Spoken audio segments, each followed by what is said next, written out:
An AI video production workflow succeeds when every idea follows the same path from plan to verified delivery. The mistake is adding more tools before the handoffs are clear. This is Taylor, the AI presenter at AI Pro Productions, with a practical look at an AI video production workflow. Start by naming the stages and what finished means at each one. Plan the hook, generate the assets, assemble the edit, repurpose the strongest idea, then schedule only the version that passed review.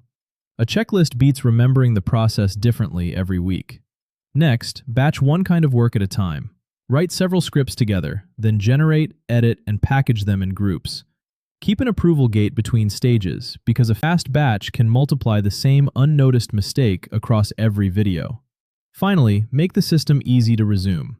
Use predictable file names, one source folder, one final folder, and a tracker that shows the current owner. If the workflow only works while everything is fresh in your head, it is not repeatable yet. The useful unit is not the batch. It is the verified result that can move safely to the next person. There are more practical AI video guides waiting at AIProProductions.com.